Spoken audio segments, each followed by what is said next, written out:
Um, it's the April monthly Biocatalysis and Protein Engineering meetup. And I just want to start off by thanking everyone for joining. I think we have a really exciting lineup of speakers today, ranging from photobiocatalysis to enzymes from natural product pathways and design. So hopefully we have something for everybody who's on the call today. But I wanted to start off with just like a brief shout out to the co-organizers of today's meeting, and also is a point of history because the April meeting actually marks the 1-year anniversary of this meetup that was totally an idea from Anya here.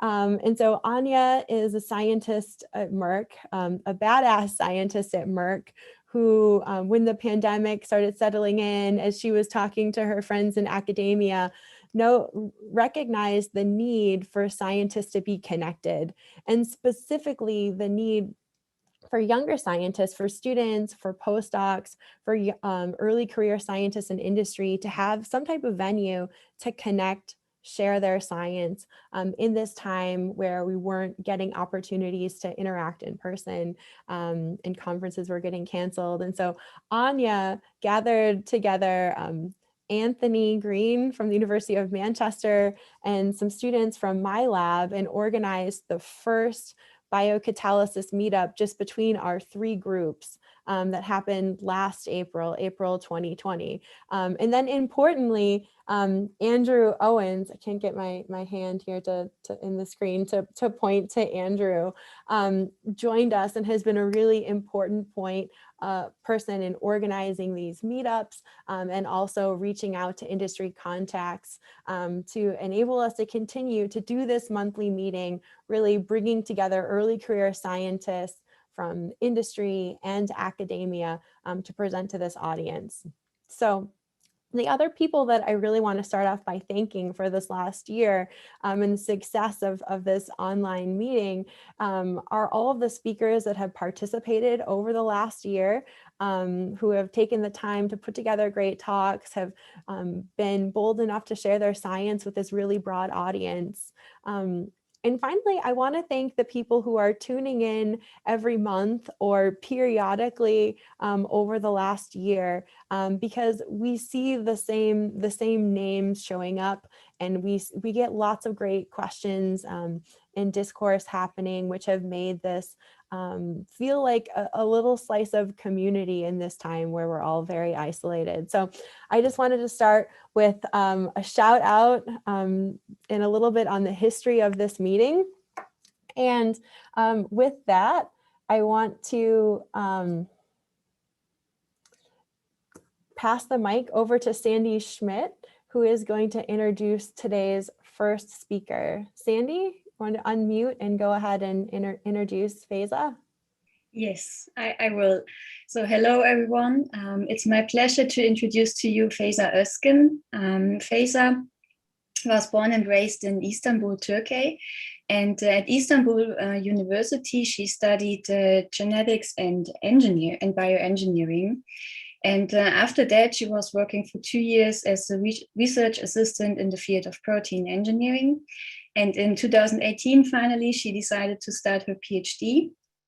And she was moving from Istanbul to Graz in Austria, where we started to work together within the innovative training network Photobiocat. And Faiza's main part of research back then basically focused on looking at possibilities to drive risk-type hydroxylations by light. And last year, after it became obvious that I will move to University of Groningen, luckily Faiza decided to move with me, which I much appreciate because Faiza is doing a really great job and she's a great personality to have in the lab and to work with. And yeah, since last year, we continue our research on light-driven light-driven reactions here in Groningen. And today, Faiza will talk a little bit about a collaborative project that we have initiated with a partner from the University of Pavia in Italy. in where we are looking at a photocatalyst that is catalyzing a CC bond formation reaction with an enzymatic reaction step to produce chiral delta lactones. So, but I don't want to anticipate too much. And with that, I will give the word to Faiza. And Faiza, we are looking forward to your talk. Thank you very much, Sandy, for this such a nice introduction. And I would like to also thank the organizers for this such a nice event. And I'm really happy to be here today. So hoping that you are seeing my screen. And so as you might understand from the cover slide, I will talk about light photobiocatalytic systems. Working with light is quite cool, but it's sometimes very challenging. But we accept this challenge and to harnessing the power of light to drive photobiocatalytic reactions. So in my project, the concept is photochemoenzymatic cascade reactions with the implementation of light, of course. In those cascades, photocatalysis is combined with the enzyme catalysis. If you think about that, actually you are kind of combine two different worlds. But this cascade mechanism is actually can be really strong and can enable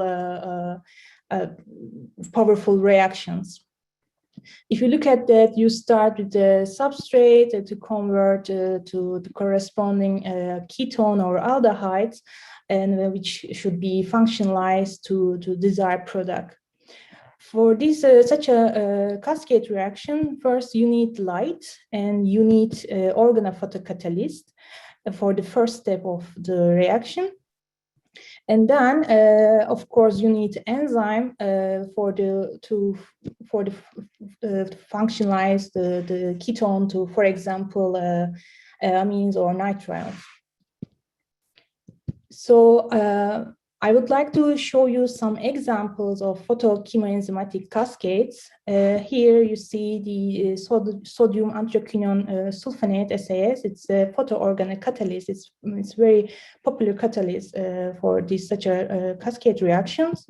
In the first example, Frank Holman and co-workers developed a one-pot sequential cascade combining light-driven oxyfunctionalization reaction using SAS and subsequently highly selective omega transaminases for biocatalytic reductive amination. However, at the beginning, they face a problem in a one-pot or one-step procedure, like inactivation and degradation of biocatalysts by photoexcited SAS. And therefore, they establish one-pot, two-step reaction mechanism, and with that, they reach a high yield and a high EE value. In the second example, they again use SAS as a photocatalyst, and they perform the enzymatic reaction with using HNL and BAL enzymes. And here they run the reaction in semi-preparative scale and in a sequential running mode, with yielding nice isolation of the product. And as I said, they perform in sequential running mode using two steps, two phases in order to have less introduction between photocatalyst and enzyme at the end. Now I would like to show you another photocatalyst called TBADT. It's a tungsten photocatalyst. It's very challenging and unique. It can perform a CH-CC bond formation that also allows the generation of radical under very mild conditions.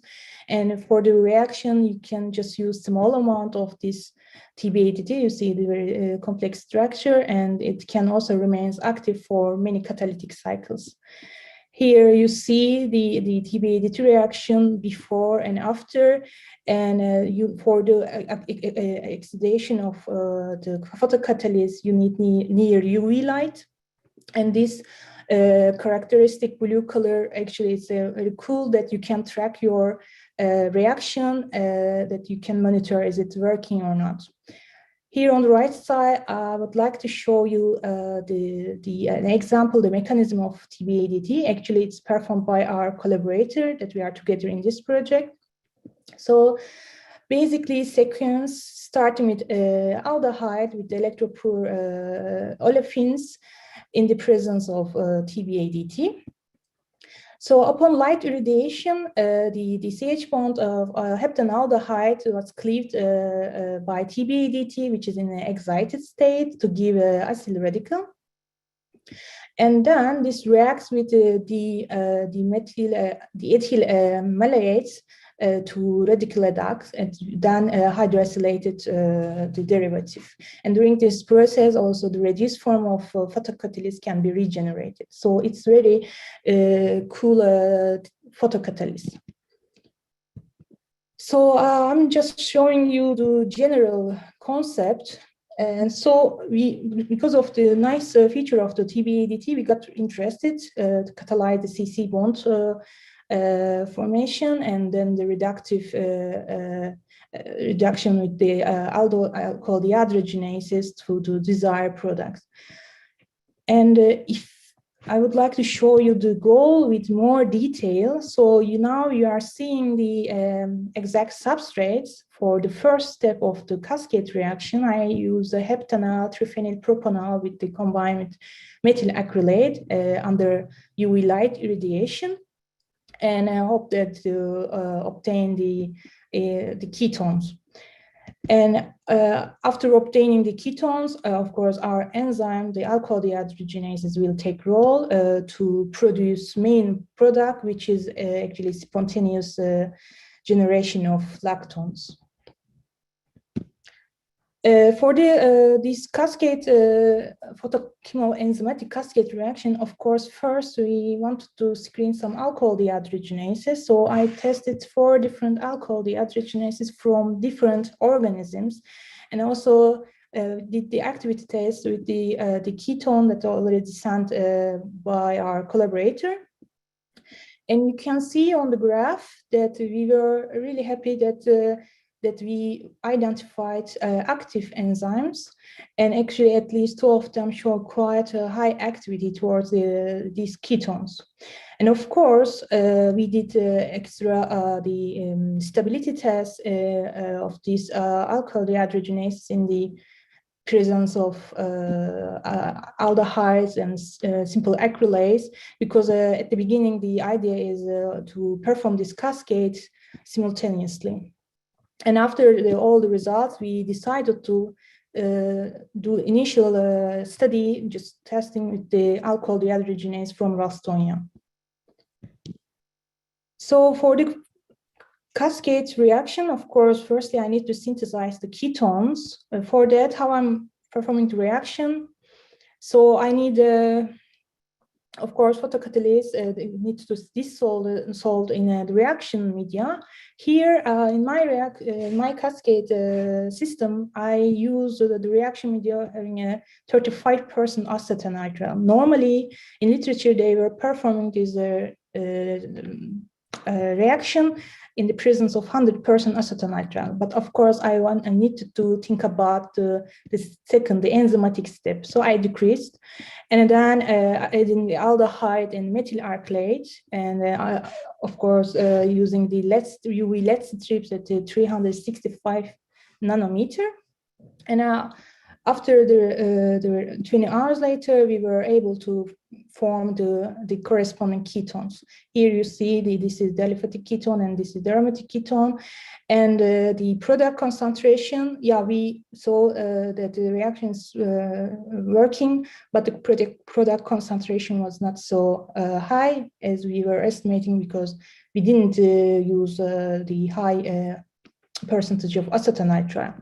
And additionally, I wanted to also to test the different concentration of methyl acrylate. And when I increase the acrylate concentration, then I reach a more product concentration of ketone, which may be because of the volatility of methyl acrylate, and also the reaction media was different than the literature. And then we assume that the ketone form in our pot And then our enzymes take roles, and we edit alkyl dehydrogenase Ras ADH into the same solution, and of course switch off the light. And then later on, we were able to form the corresponding ketones. Here is the outcome. This side showing the EE and this part showing the total lactone concentration. If you look at that, if I increase the percentage of organic solvent, of course, I reach higher lactone concentration. And when it's low, it was, of course, low. And additionally, we saw that the EE was low in the case of Ras ADH. And also we observed that there are still alcohol remaining in the solution. So the the lactonization was not over yet. So we got this data at the beginning, and we decided to optimize the system more and also test go back to other alcohol dehydrogenases can show the high enantiomer selectivity, and also we wanted to work on the lactonization to shift it to 100%. And for that, first we started to test the other different alcohol dehydrogenases. And I chose the for oxidiconic acids with methyl ring butyl substitution and phenyl ring, sorry. And then implement the cofactor regeneration into system to yield chiral gamma decalactones. If we look at the first one with the ketone with methyl group, that we obtain really nice conversion. And of course, for us, we knew already that the selectivity was low. But in case of SMCR M4 mutant, then we reach really high enantiomer purity, which also knew it from the literature because this ketone already studied with SMCR mutant. In this second part, when we tested with the ketone with butyl group, the conversion in this case was low. The orality was low, but for the SY-ADH, then we reach really good selectivity. In the third one, with the phenyl ring, the conversion again was high. And for SY-ADH and for LK-ADH, we reach really good selectivity and enantiomer selectivity. Then as I said in previous slides, that I need to do also to shift the lactonization to 100%. Therefore, after performing the reaction, then I stop it by adding sulfuric acid and running extra 1 hour at room temperature. As you might see on the graph, that the alcohol is just turning to the lactone, and then we were able to complete the cyclization. After these results, then we were ready for the cascade reaction, but this time we also optimized the first step. What we did in the previous slide, I show you that we were using 35% acetonitrile for the enzymatic step that can tolerate. And but here we wanted to also have a higher product concentration. Therefore, we followed exactly the procedure of according to the literature, using also testing 80% acetone, which shows the blue bars, and the 100% of acetonitrile.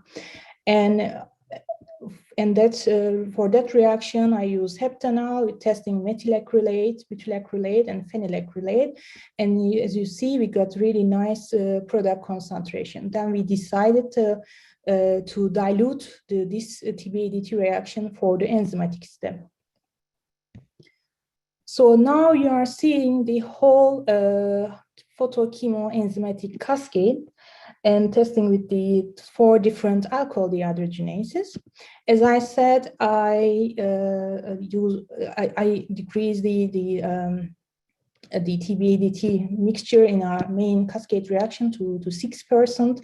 And I performed the reaction in 80% acetone and 100% acetonitrile that I already prepared.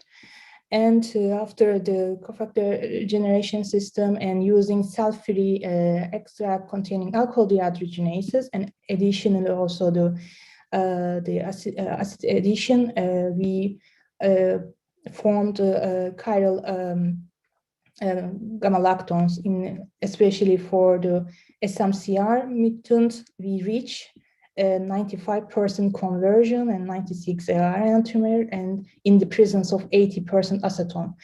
And when we tested the media in prepared in 100% acetonitrile, the conversion was really, really low.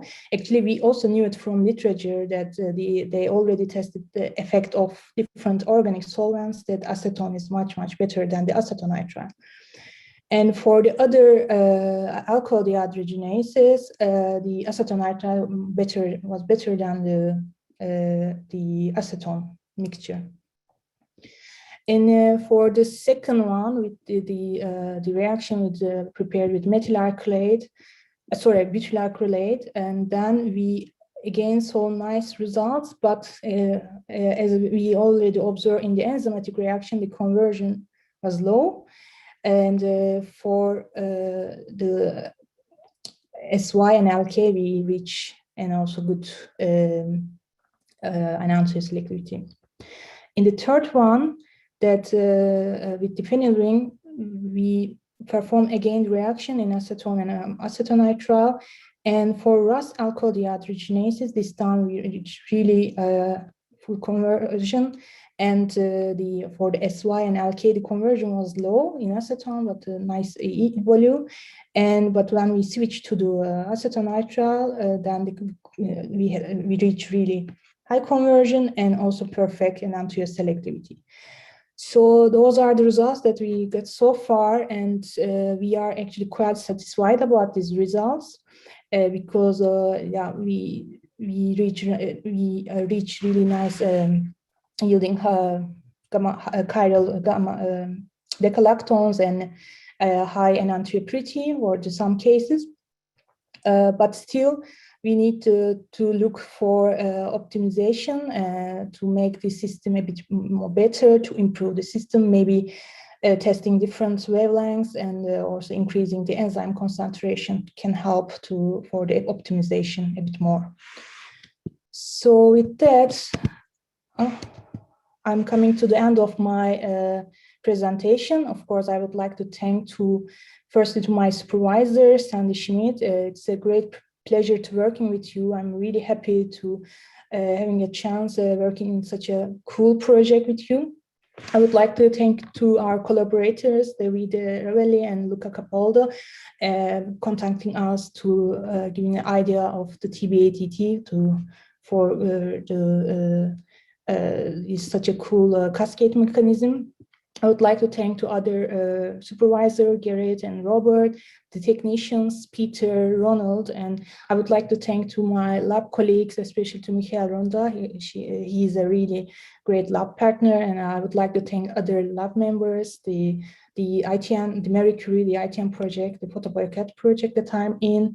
And lastly, I would like to thank you all for your attention. Happy to hear your questions.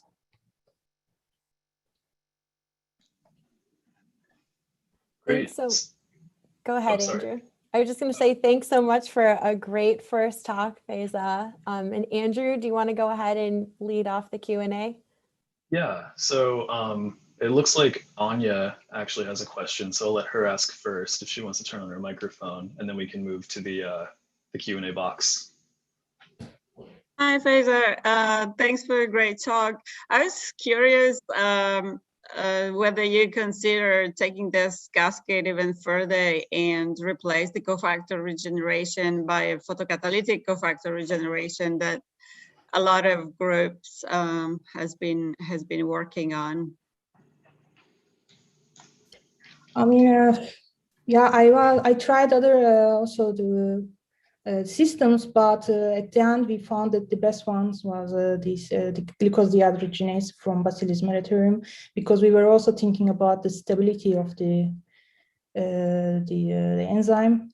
So yeah, I think we will continue with this. Yeah, thank you. So a quick question from an anonymous attendee asking how the TBAT is generated. How's the catalyst made? I'm not quite familiar with the mechanism. I wish I had the system, but it's a general radical chemistry. It's the hydrogen atom transfer mechanism. So, but I will look into detail, of course. So this question came up at a previous meeting too, I guess, defining what we call an enzymatic cascade. The question asks, they wonder if the scheme can be called a cascade if the reactions are separated in fact. So I guess this is more a nomenclature question, but what are your opinions on that? Yeah.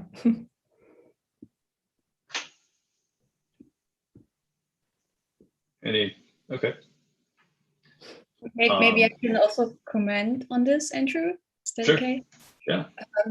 So of course, in a way, it's not really considered as a true cascade because it's not, or we are not yet able to perform this simultaneously. But we're still trying to work on a system that can at least run in one pot. It's then still sequential, but at least in one pot and not in two pots. So yeah, I fully understand that question and that concern also.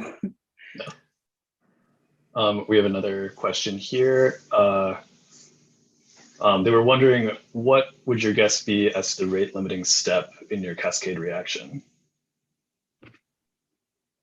Sorry, I didn't get the question. Oh, sorry. They said, great work. Wondering what your guess would be as to the rate limiting step of your cascade reaction. What step? I'm sorry, I missed. Oh, the rates limiting step? Like Okay. what?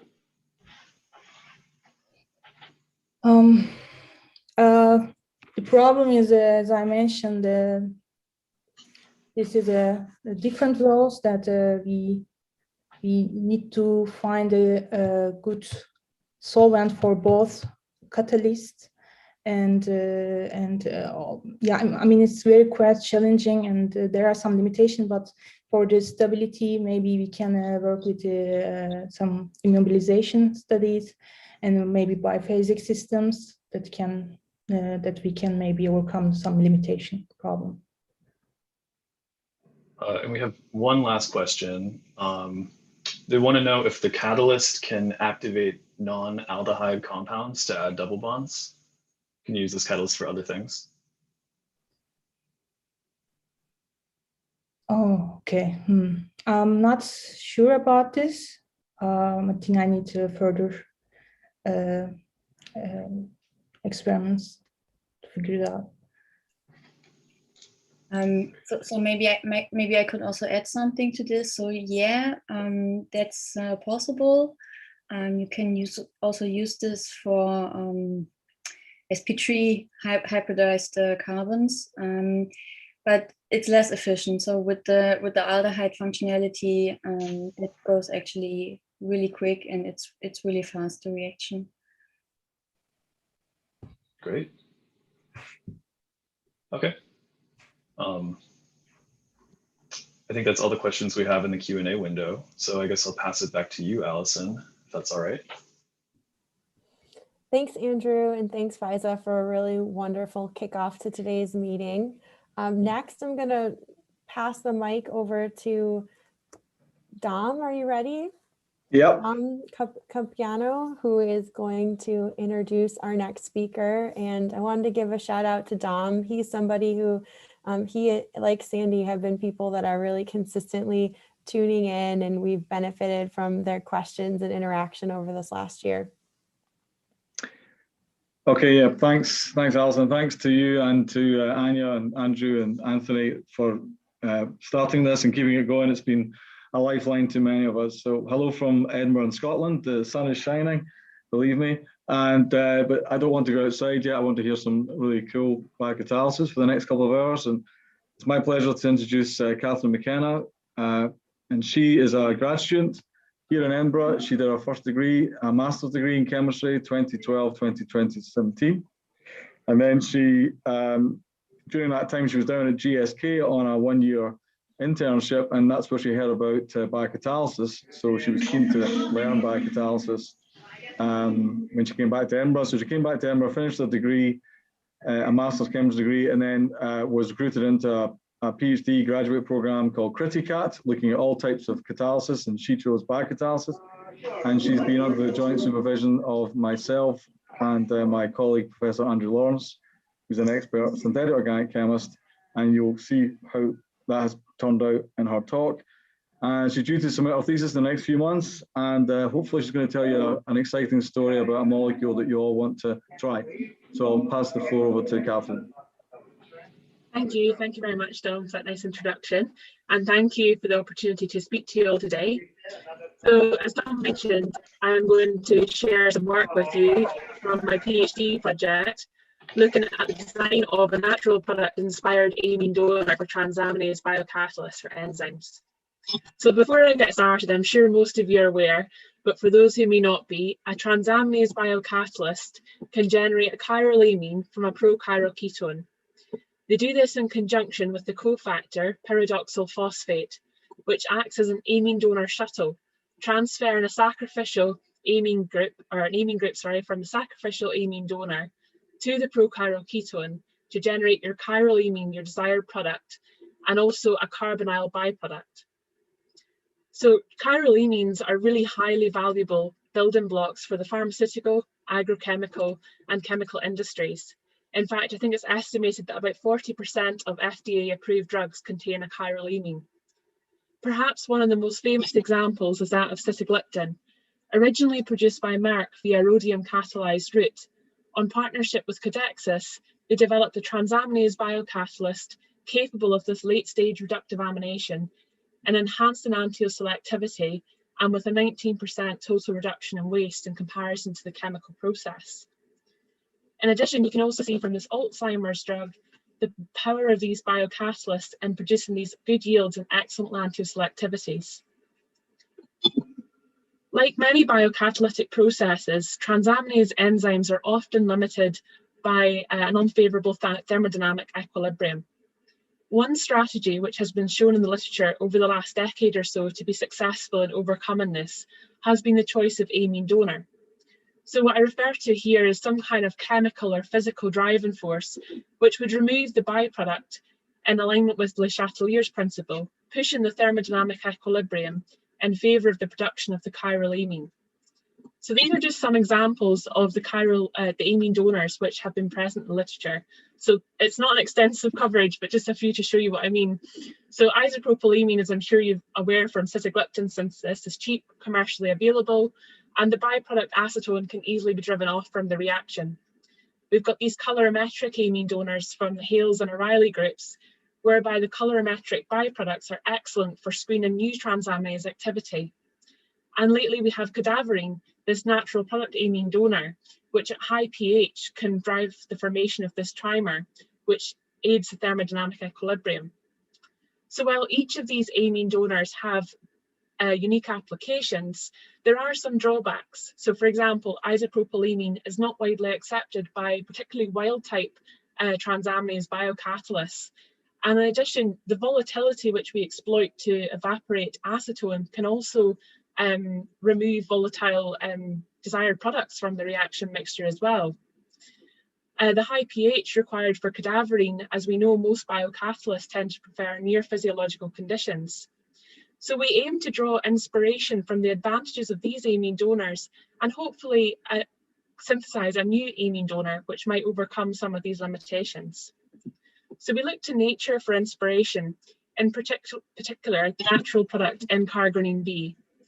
So N-cargrenine B's biosynthesis is believed to start from this diamine, which would undergo some kind of oxidative deamination to give the aldehyde, then cyclize to give the imine and enamine, which undergo an irreversible Povarov dimerization reaction to form the natural product.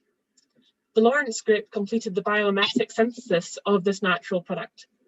And they found that when they deprotected the acetal, they couldn't isolate any of the intermediates in this pathway and formed the natural product in a 2:1 diastereomeric ratio. We hypothesized that this diamine could provide the perfect amine donor for transaminases, and that this cascade process would provide the perfect thermodynamic driving force for these biocatalysts. So the aim of my project was to synthesize and screen a range of derivatives of this diamine with a variety of different transaminase enzymes and amine acceptors. So initially the project began with an adaptation of the synthesis of these diamine products from the Mullo and co-workers. So this is a very simple two-step process from readily available starting materials such as aniline and 4-chlorobutyryl nitrile. And you complete an alkylation reaction to give this nitrile intermediate, which can then be reduced with borane to give the diamine an X and good yield over the 2 steps. So I've completed this reaction on gram scale initially, but since we've actually had a visiting student from the University of Slovakia who has scaled this reaction up to more than 25 gram scale.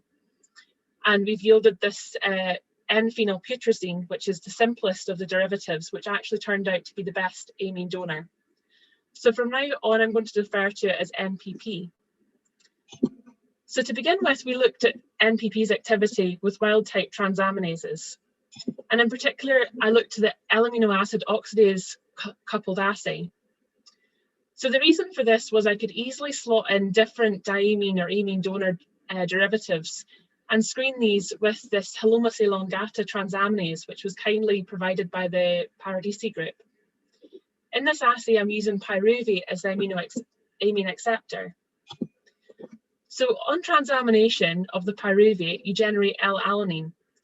L-amino acid oxidase then oxidizes this, producing hydrogen peroxide as a byproduct.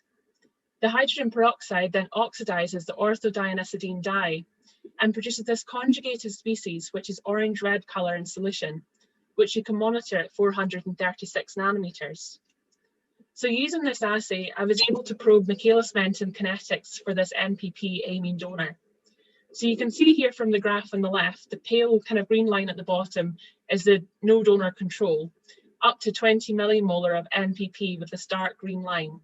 And you can see the nice linear response in the initial part of this graph, which enabled me to plot a Michaelis-Menten kinetic graph and determine the Michaelis-Menten constant to be in the region of 10 millimolar. Now, without comparison, we can't really infer much from this data. So I completed the assay again with methylbenzylamine as the amine donor. And you can see here that the Michaelis-Menten constants of MBA and MPP are very similar, suggesting that this particular biocatalyst, HEWT, has similar affinity for both of these amine donors, suggesting that MPP is applicable to transaminases. So I then carried out a quantitative HPLC assay looking at HEWT and CVTA as the wild type enzymes.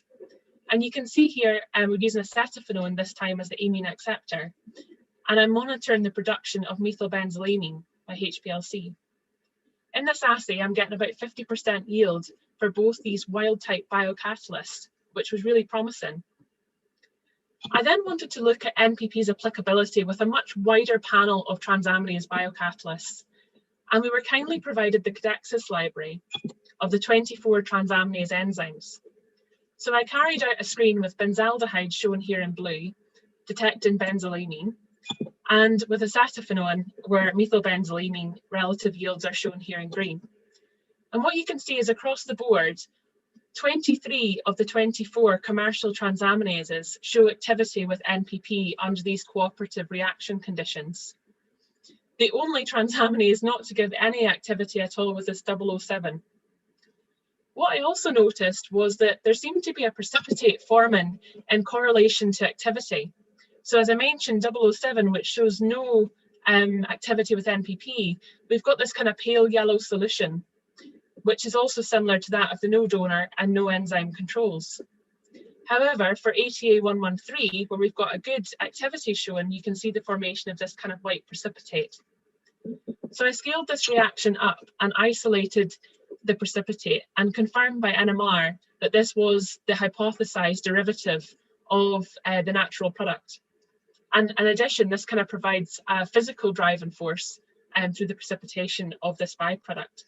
So the pictures here on the left, so this is the reaction before it's initiated, and this is after 24 hours, sorry, and you can see it's this milky kind of white precipitate, which can be easily filtered off.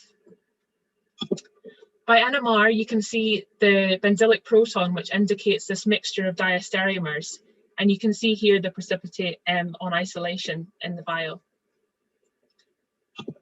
We also wanted to look at NPP's applicability over a variety of different reaction conditions.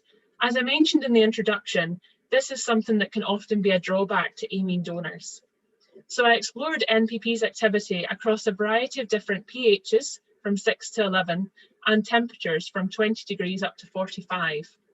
And you can see across the board, there's very minimal change in NPP's activity across these reaction parameters, suggesting that NPP is applicable under a wide variety of conditions. We also wanted to look at NPP with more challenging substrates. So for example, the methoxyacetophenone, indinone, where the thermodynamic equilibrium is much more challenging. I carried out these assays in parallel with isopropylamine. And as you can see, for the 4 transaminase biocatalysts, NPP outperformed isopropylamine in each case, which was excellent news for NPP. We also wanted to look at NPP in a more industrial kind of application. So as I mentioned, the prominence of sitagliptin in the literature led us to choose this prochiral ketone as our substrate for screening. So I carried out this screen with the R transaminases from the Codexis library and identified ATA025 as the kind of hit biocatalyst for this particular substrate. I then went on to optimize the reaction conditions and selected these conditions as optimal, so the Hepes buffer at pH 8, and add in 2 equivalents of NPP. And as you can see, we got 96% conversion to the product by HPLC and a 54% isolated yield. The pictures here along the bottom show the reaction at time equals 0 after the 48 hours. And then, as I mentioned earlier, you can very easily remove the precipitate by filtration through a pad of sealite to give you the mixture just with your product present and any excess donor. I followed this reaction by reverse phase HPLC. So from the chromatogram at the back, this is at 5 hours after full addition of the ketone. And you can see that over time, we've got this decrease in the starting material, the ketone, indicated by the red arrow, and an increase in the product indicated by the green arrow. Upon quenching of the reaction, I'm using methylbenzylamine as an internal standard for these reactions. And at the front here, these are the 2 standards of the amine and the ketone. I then used chiral HPLC to look at the enantioselectivity of these biocatalytic reactions. Fortunately, there is a commercially available standard shown here in black for R sitagliptin, but for the opposite enantiomer S, we actually screened the S biocatalyst in the Codexis library and repeated the scale-up reaction, isolated some of this product, and you can see it here in blue. And then the red here indicates our isolated product from the R sitagliptin scale-up, which I showed you, confirming that the reaction is indeed enantioselective. So to conclude, I've shown that NPP is an easily accessible amine donor and has now been synthesized in more than 25 gram scale. I've shown that we've characterized the dimer byproduct and shown that that can be easily removed from any reaction mixture. We've shown that NPP is active with a wide variety of transaminase biocatalysts. I have actually screened NPP with a much more extensive range, but unfortunately I'm not able to share that with you today. But we have found it to be active with over 40 commercial transaminases. We've also shown that NPP is active in a variety of different reaction conditions and pHs and temperatures, and that it's also applicable to industrial targets. So the picture here at the bottom is the work carried out by Maria, our visiting PhD student from Slovakia, and she's made about 100 grams of NPP now. And if you'd like to read more about her synthesis and indeed NPP, we've submitted the paper to Chem Archive at the moment, and it's also submitted for publication. So future work in this project, we're also interested in screening more transaminases with MPP, especially wild types, to explore the further reactivity there. Also, can we do whole cell biocatalysis with MPP? So this is something we'll be looking into in the future. And a biocatalytic route to MPP would really be an interesting application and addition to this project. So replacing that borane perhaps with an nitrile reductase. So finally, I'd like to thank my supervisors, Professor Lawrence and Professor Campopiano, for all their help and support throughout the project. I'd like to thank Irene, Maria and Kimberly, who made contributions to the project. I'd like to thank both the Campopiano and Lawrence group for their guidance throughout my PhD and for making the lab an interesting place to be. I'd like to thank the Paradisi and O'Reilly groups for providing the wild type clones for the transaminases, Codexis for providing the screening kit, and David at Codexis for his advice throughout the project. I'd also like to thank my funding bodies, EPSRC and Criticat. And finally, I'd like to thank you all for your attention. And if you have any questions, I'll be happy to try and answer them.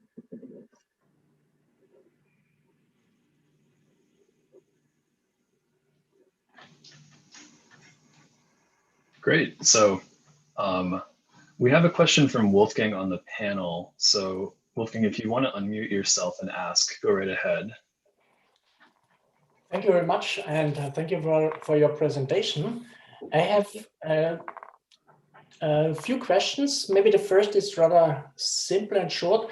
Do you know, is the absolute configuration of this incaganin known, of the natural one?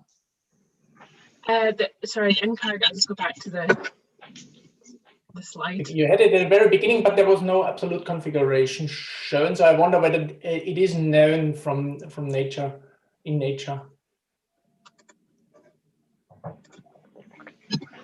So this is the incargonine B as it's been characterized.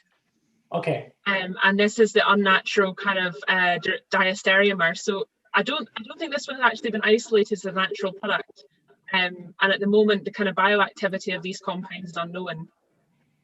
Okay, so because I assume in your reaction you get a racemic mixture out of that. Yes. So okay, so the natural way would be different. The other question is, when you do a alkylation of aniline in the synthesis, yes. And I was a bit puzzled. Maybe I didn't check too careful, but you indicate monoalkylation only. Do you see any dialkylation, or how do you avoid it? So it's rate limited addition of the alkylating agent. So this 4-chlorobutynitrile is added via syringe pump to the reaction, or dropwise in the larger scale via drop-in funnel. And we also have aniline present in excess, so 2 equivalents of the aniline. And then you can actually carry the crude from this material through, and then we do a final purification at the end to give the amine donor. Okay, so your dialkylation is not a problem. So it's not a major problem. We have seen some minor traces by NMR, but they're very minor, and it's very difficult to pull it out. And I think in the large scale, I think this has kind of been overcome as well. It was an issue I know that came up whenever we were looking at scaling this up. Mm-hmm. All right. My last question, just very shortly. You produce a rather big molecule. Did you think about any atom economy issues here? So this is something actually that's came up a few times. It's something we're very interested in looking into, because obviously that would be a factor where obviously isopropylamine being so small, it overcomes that quite easily. We haven't actually looked into any detail at the moment, but we are interested in whether or not the byproduct can be of any use for any kind of properties, such as if it does have bioactivity, perhaps one of these derivatives could be useful to kind of reduce the waste from the process as well. Okay, great. Thank you. Thank you. Cool. So we have 2 questions in the Q&A window. Max Fernandez asks, are you considering to screen other transaminase classes apart from the W transaminases? We haven't at the moment, but we're always looking for more transaminase biocatalysts. So I'm obviously finishing up soon with my PhD, but I believe the project is going to be taken on by a new student. So hopefully that's something they'll look into, is extending that panel further. Great. And Peter asks if you could please share other substrates you used for the reaction. Were there the other substrates? derivatives. Yeah. So for the NPP, is that what they're referring? Potentially. Other derivatives of NPP, I'm assuming. Yeah.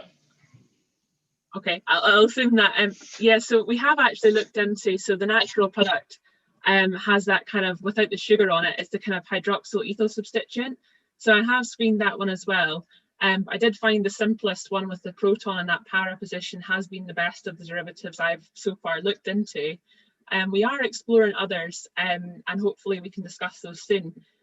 But at the moment, NPP has been the best of the ones we've looked at, and at the moment we're kind of only looking at that para position, which would be interesting actually to explore derivatives around that ring and, you know, sort of probe some insight into the active site of the biocatalyst.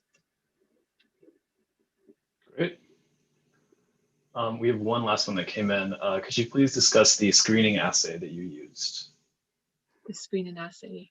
Oh, the amino acid oxidase. Yeah, the colorimetric assay.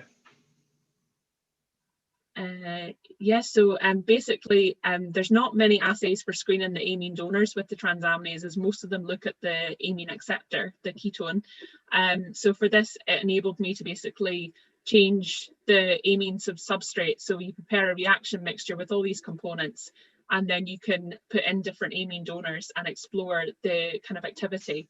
So when I have successful transamination, i.e. my amine donor is working, you've got this hydrogen peroxide being produced, and hence you've got this oxidation of the dye, and that provides the absorbance increase at 436 nanometers. And then that allows me to then plot kind of Michaelis-Menten kinetics and look into the, you know, kinetic parameters of the reaction. Great.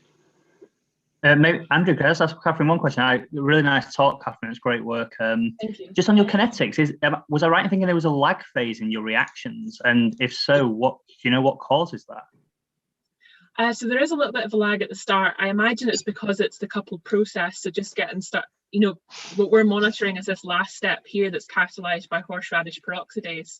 So I would imagine it's just the time taken for these products to be formed and then consumed by each of the enzymes in the process. Okay, cheers.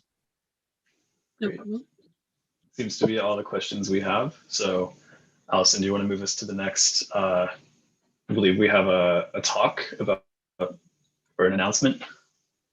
Yeah, thanks, Andrew. Catherine, fantastic talk. Really enjoyed that. I especially like seeing the scalability at the end and how you've really taken this project so far. Next, I want to invite up Melanie Hall, and we also have Wolfgang Krutil on the line, who just asked a question. They're both from the University of Graz, and they've got some info to share with us about the upcoming Biotrans meeting. Yes, thank you very much, Alison. Also, thank you to Anya, and I guess happy anniversary. So the Biotrans meeting is a series of meetings that takes place every 2 years in Europe, and I'm sure many of you have heard of it. Perhaps you have attended already. Everyone will also understand that under the current circumstances, we're not able to host this meeting on site. So the chair of the meeting is Professor Wolfgang Krutil, who you just showed online. So that's great that he just asked a question. So here I just want to basically give you a few features about this meeting, only over a few minutes. So the meeting, as I said, will take place online from July 19 to July 22. You can find a range of information on the website, but perhaps more important to the audience here, we have a great lineup of speakers. We have keynote lectures and invited lectures. So you will recognize also a few names here. Students from these groups have been presenting already at this meeting. Perhaps also of importance here, and I think Todd might be listening, so I take the chance to congratulate him for being awarded the Junior Biotrans Award. The Senior Award will go to Professor Kurt Faber, also well known of many of you here, and both of them will host a lecture at the meeting. So in addition to this great lineup, we want to, and actually I want to really echo what Alison said regarding the motivation of Anya to put up this great meeting together. An online meeting is fine, but we miss the essential part, which is to connect with one another. So we have made sure during this meeting that we'll have a lot of interactions. We have several tools. We'll be having mentoring sessions, virtual areas where people can meet, job exchange. So if you are part of the younger audience and you're looking for the next stage in your career, please join us. There might be the chance for you to meet your next mentor or find out what's going to happen with you in the next month. On top of that, to avoid you having not only this kind of background, we want also to embark you on a virtual visit to Graz to share a little bit the special features of this city in Austria, Europe. And finally, something very new, so we'll see how it goes. We have decided to incorporate some soft workout sessions. So who knows, perhaps you'll end up the week fitter than you just started it. So again, if you're interested in finding out more about the meeting, you can follow us on Twitter. You'll find us quite easily here. I have the account here, Biotrans 2021. We have also a podcast. You can have access to these podcasts on all the platforms that you typically use to access various podcasts. So this is an initiative from my colleagues, Dr. Winkler and Dr. Pickel. All the invited and keynote speakers have been interviewed, so you can also learn more about them, not only about the science, but also about those great people. So to finish here, I just want to highlight a few important dates. Deadline for oral presentation, unfortunately, has passed already, but we welcome your abstract for poster presentations. Those will be also highly interactive. By the way, the content of the conference will be recorded and will be available on demand up until 2 weeks after the conference. And finally, the most important reminder, if you're interested, you still have 2 days to benefit from the early bird fee. So we hope that you will join us. I think it's important that the community also meets under these kind of circumstances. And yeah, it will be fun. It will be great science. And we are looking forward to welcoming you online in Graz. So thank you again for the opportunity here. Thank you. Thank you so much, Melanie. I love the idea of the virtual workout session. I hope there will be a climbing one, because I know it's the activity of choice. A great lineup. Sorry we couldn't meet in Graz, because it's a beautiful city. But online will be just as perfect, I'm sure. Yes, and hopefully we can catch up some later times. Thank you so much, Melanie. It looks like it's going to be a fantastic meeting. Encourage people to check it out, get those poster presentations pitched in the next few days.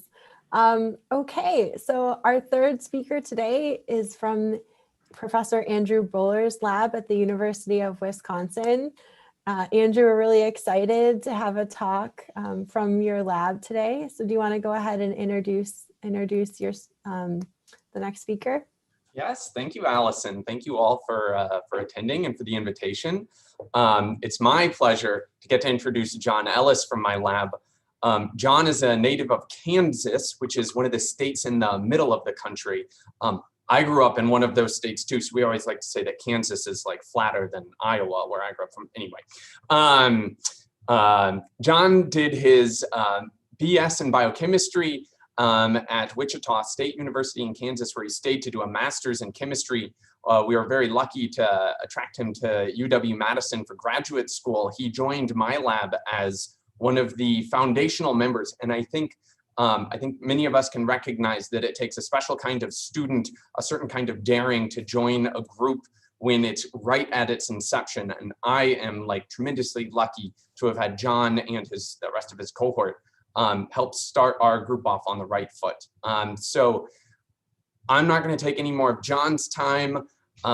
This is a project that isn't published yet, so this is a very public debut for a good portion of the work, and I'm excited to hear it. So, John, you want to take it away? Yeah, thanks a lot, Andrew, for that very kind introduction. So today I'm going to be talking about, hopefully it's on the right screen. It's not, let me know. I'm going to be talking about what I've been working on in the Buller lab, which is the biocatalytic CC bond formation through a novel decarboxylative aldol type transformation, which is a lot of words.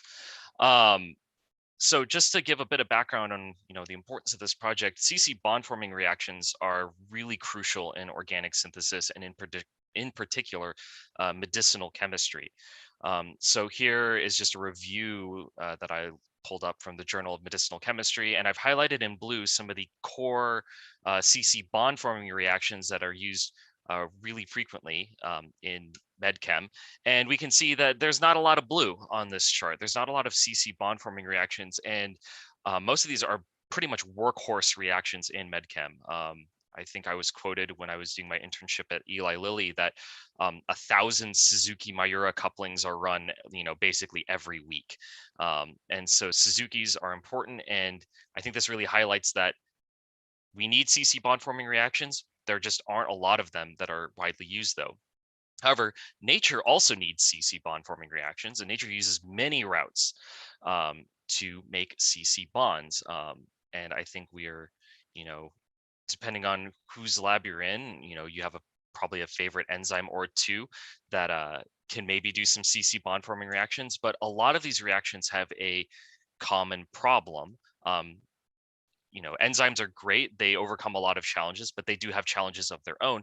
And one of the challenges that we just heard about in Catherine's talk is thermodynamics and reversibility. And for CC bond forming reactions, thermodynamics is a challenge because it can lead to erosion of stereospecificity and things along these lines.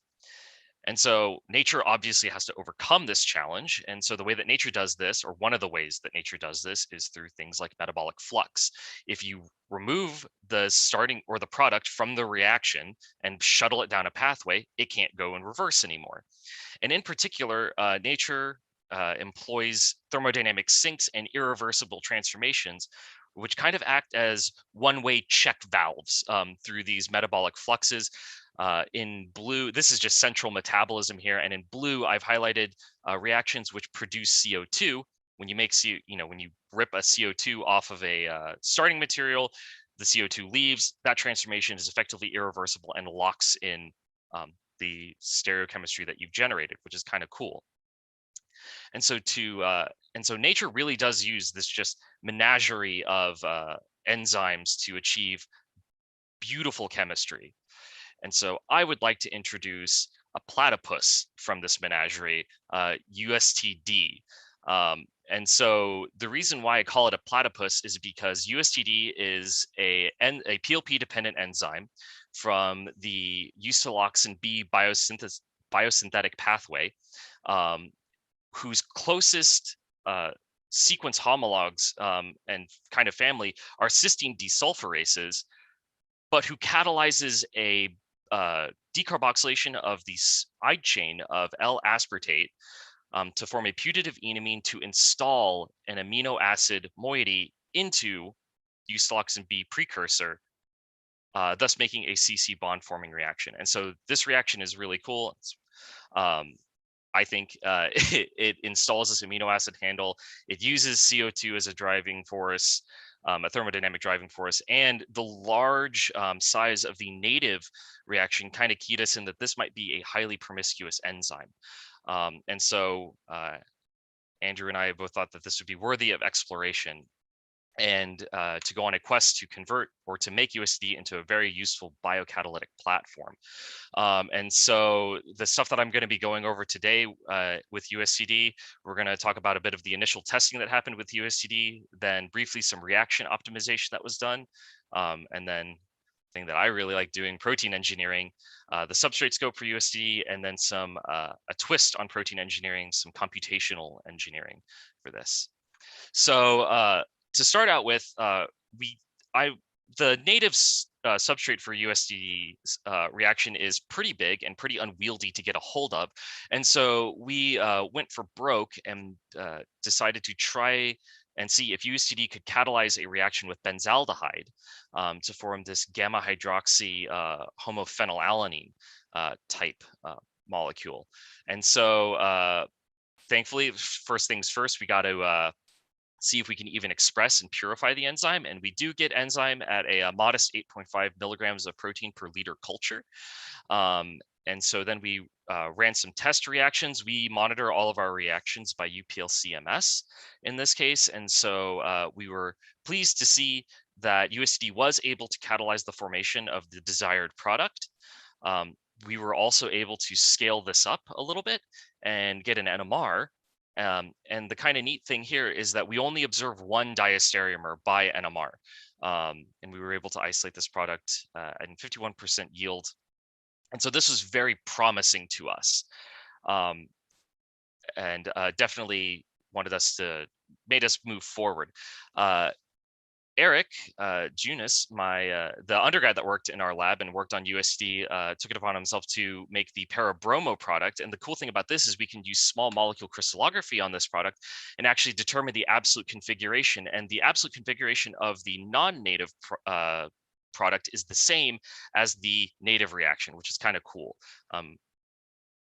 And so after initial testing, we went on to some reaction condition optimization. In the interest of time, I'll just let you know that one of the observations we made is that reactions that did not contain USD remained yellow due to the presence of PLP in solution. However, reactions that contained USD went colorless, which kind of keyed us in that, hey, we might need to add some PLP to this reaction. And so through reaction condition optimization, we were able to increase the activity of wild type USTD quite a bit.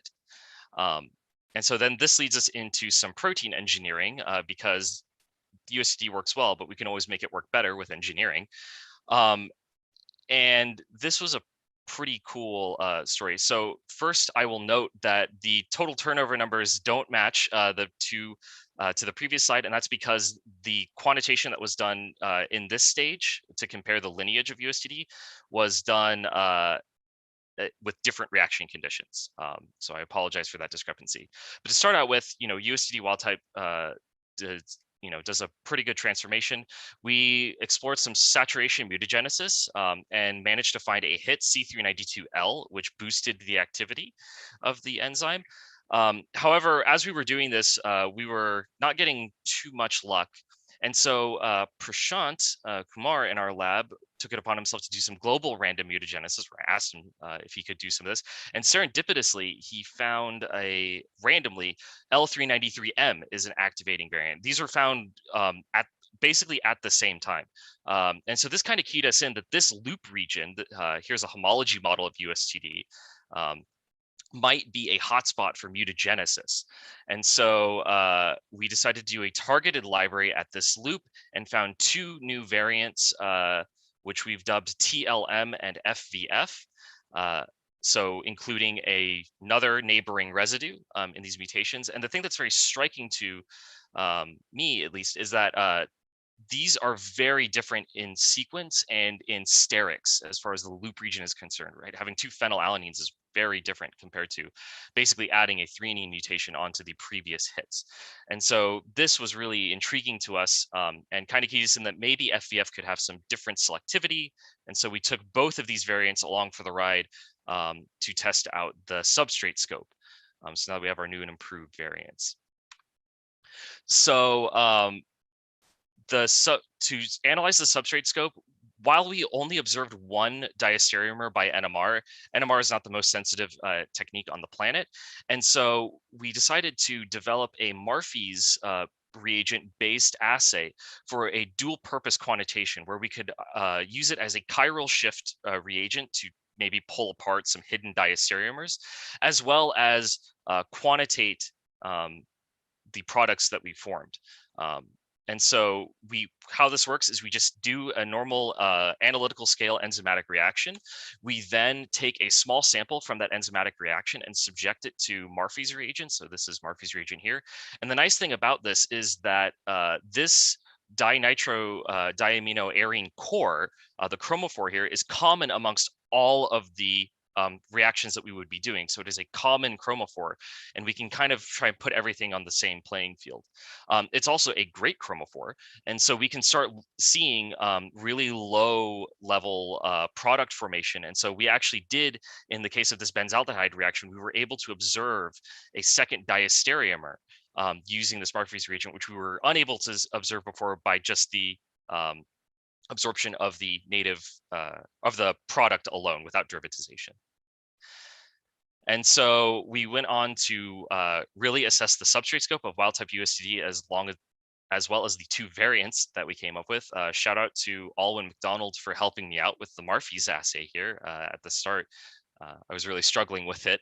And so in gray here, we see the kind of native promiscuity of USTD, and it catalyzes some reactions with quite a wide variety of aromatic aldehydes or large aldehydes, but FVF and TLM do better.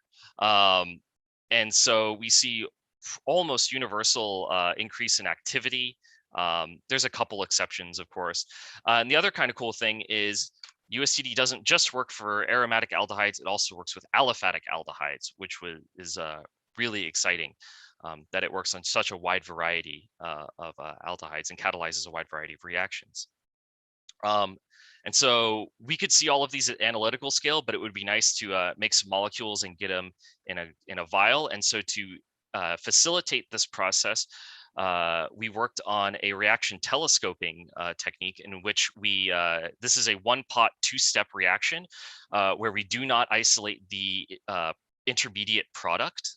We do the enzymatic transformation that takes overnight, and then the next day we dump in some base and FMOC chloride to FMOC protect the amine. So now we're kind of looking at things that might be approaching a solid phase peptide synthesis stage, but this just eases the purification process, in particular for the aliphatic aldehydes, and enables purification of some of these by automated flash chromatography on reverse phase. So big shout out to Megan Campbell in our lab for really sticking with it. Purifying amino acids is not the most fun thing on the planet. And it's really challenging, but her help has been invaluable. And so some of these amino acids we can purify as the free amino acids, and some of them really benefit from this FMOC protection procedure. We can telescope one step further by adding some hydrochloric acid after the protection, FMOC protection, to lactonize these products. So now we're making a gamma lactone, and that enables purification of some of these products by normal phase chromatography. And so just recently, I was able to isolate this non-standard amino acid, this gamma hydroxyglutamate analog, as a lactone using normal phase chromatography, which is pretty slick. And so we get to now some more engineering, because there's still kind of an elephant in the room, which is that one, USTD, or the big thing is that USTD only expresses even the variants at 8.5 milligrams per liter culture. And so we tried to take a page out of the crystallography sacred text, which state, if you want to improve the solubility of a protein, remove cysteines from it. We noticed in STS page gels that there was a large amount of insoluble protein in the pellet during lysis. And so using a combination of homology modeling, sequence similarity networks, and multiple sequence alignment, we targeted putative surface cysteines and came up with a degenerate codon mutagenesis library, a very focused library using the MSA data to try and remove some of these cysteines And then because these cysteines are distant from one another, we reason there's going to be a low degree of cooperativity amongst these, and that we might be able to use linear regression modeling to actually accelerate the engineering process. And so I won't go into the details of what happens, but through careful curation of the data, using measurements that were robust and discernible above noise, we were left with only 5% of the explored sequence space as data for this model. And we were able to build a model. We were able to look at how different mutations were influencing the activity, and we were able to generate some hits or generate some new variants to test. And so here are some of the variants. This variant here, we actually found experimentally, but these 3 variants on the right here were computationally generated. And what we see is by Bradford assay, all of the variants that we screened or we tested here and brought along for the ride have higher expression by Bradford assay, higher isoluble protein. However, these variants, when you control for concentration, are worse catalysts. They work. They have about 70% the activity of the parent enzyme TLM, but in a whole cell biocatalytic context, they work great. And so this kind of keyed us in that we might be able to use these as whole cell biocatalysts for transformations. And so again, Megan, really championing the scope here and the making the big scale molecules, did a reaction with paranitro benzaldehyde, and we were able to isolate 1.4 grams of the product as the dihydrate with excellent DR, which was great. The other consequence of this is that USTD doesn't have a crystal structure, and it would be wonderful to have a crystal structure of this enzyme. And the removal of these cysteines actually enabled reproducible crystallization of the protein. We tried with wild type and TLM and just nothing ever shaked out. And so we got some reproducible crystallization, and we sent these off to a beamline and got some great data at 2.5 angstrom, and we really felt that we were on our way to a beautiful, juicy crystal structure. However, upon closer inspection, things were not as beautiful as they seemed. There was a lot of unit cell and space group ambiguity problems, and because of the low identity of the homologs available to us in the PDB, we got no good MR solution. But this was in the before times, before COVID kicked in. A lot of these trays were laid, and the trays just hung out. And so 1 year later, we got some pretty monstrous crystals at the end. And so here is, you can see a 100 micron scale. And so we were able to send these off to the beamline, was it last week or the week before? And the secret ingredient that we added here is we used gold. And so when we add our secret ingredient, we were able to solve the crystal structure of USTD using gold as our anomalous phasing source. And so here, the protein crystallizes as a 3 monomers in the asymmetric unit, but it's a functional dimer from what we can tell. And so this is what the active site looks like with the PLP bound as the internal aldamine. Here is that putative loop region that we mutagenized as TLM. That's what we engineered for. There's some interesting features in the active site. Here's the arginine that likely hydrogen bonds with the carboxylate of the starting material, the aspartate, or the alpha carboxylate, not the side chain. And here, if we rotate around, we can see really what's going on in the active site. There's a methionine that reaches in from a different subunit. There's an aspartate that hydrogen bonds, and this is going to be really useful down the road. And so now we've got our new whole cell version of USTD, and I think we're really getting ready to do some exciting stuff with USTD. And so some future directions for USTD, we're making molecules, but it would be cool to make some different molecules. And so with this whole cell variant, this really opens the door to some pretty interesting transformations. And a lot of medicinal compounds do contain either a gamma hydroxy amino acid or a gamma hydroxy amino alcohol core in them. And so we can start looking at making some of those. Now that we have a crystal structure available to us, we can also start looking at some mechanistic studies in deep detail. I like to moonlight as a computational chemist, and so I'm pretty jazzed to do some computational chemistry with the crystal structure. And then I think it would also be great to do some more engineering on USDD, can never get enough, to enhance the scope further. And in particular, there are some transformations that would really benefit from making the other diastereomer of the product. So that's where I think I'm going to be going next. And so with that, I would like to give a big shout out to Andrew Buller and the Buller Buddies, we like to call ourselves. In particular, Megan, Eric, and Prashant for all their help on their deep help on the USTD project. I'd also like to shout out Heike, our NMR facility, and Martha Vestling at our mass spec facility, and Ilya in our crystallography, the small molecule crystallography, Phil Romero for his expertise in linear regression modeling and protein engineering, and then Craig and Bob in the crystallography core for the crystal structure help. And got to thank funding, and I would be happy to answer any questions.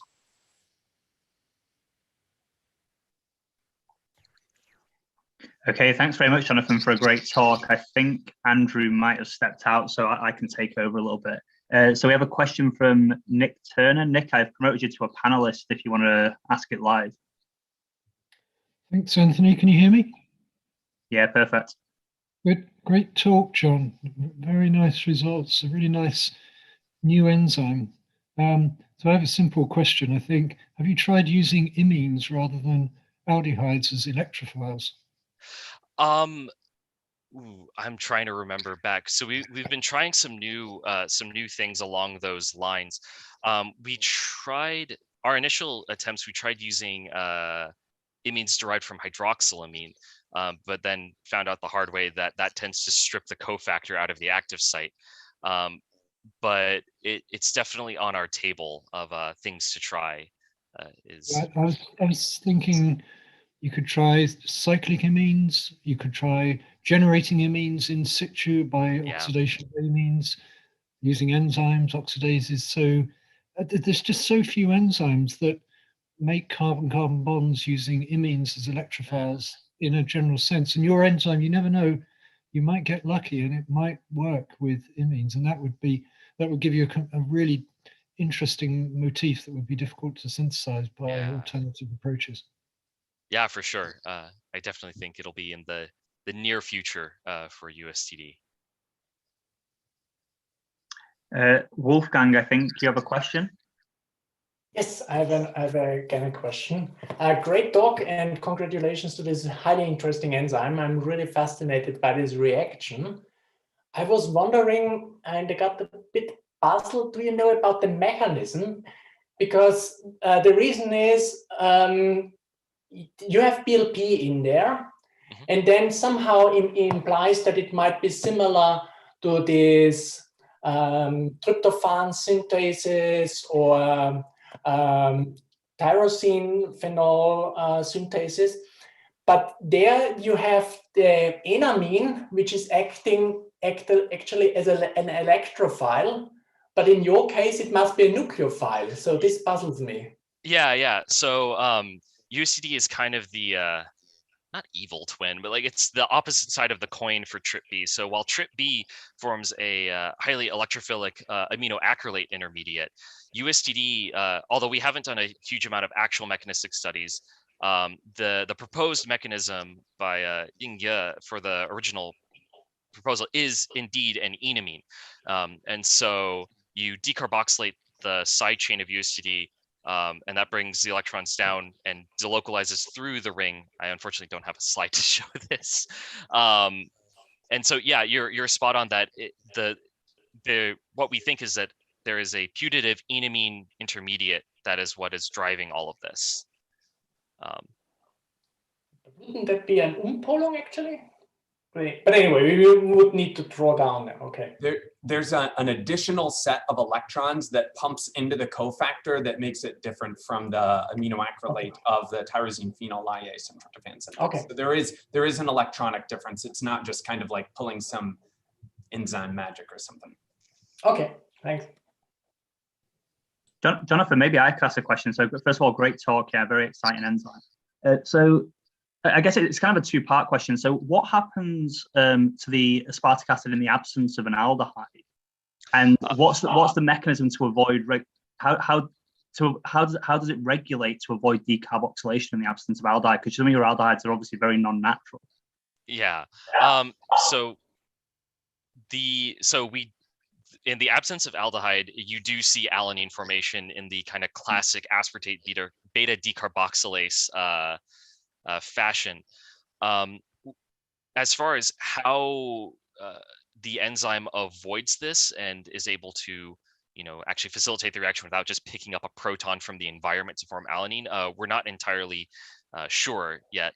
We're hoping, I'm hoping that some crystal structure, molecular dynamics will be able to start teasing that out and give some hypotheses that we can start probing experimentally.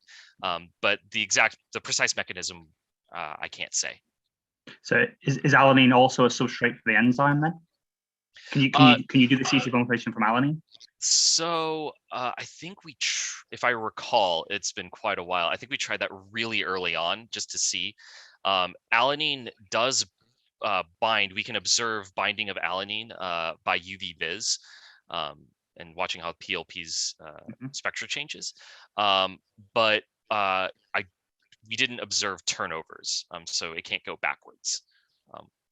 That's very interesting, especially when you go to such non-natural aldehydes, how it maintains its regulation. That's really cool. Yeah. Okay, so if there are no more questions, yeah, thanks very much, Jonathan. That was really exciting. And I'll pass back to Alison. Thanks, Jonathan, for a really interesting talk. I thoroughly enjoyed that. It's good to see what you all are up to in Wisconsin. So it's my pleasure to introduce today's fourth and final speaker, which is Karen Carr.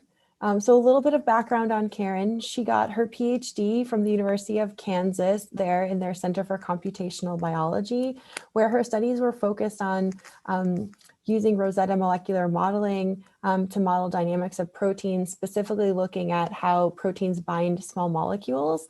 And she's currently a scientist at Cyrus Biotechnology. And so we're going to hear about some of her work today from Cyrus Biotechnology, where she is a protein modeling scientist. Karen, are you able to pull up your slides? We're really looking forward to your talk. Yes, can you see that? Perfect. Excellent.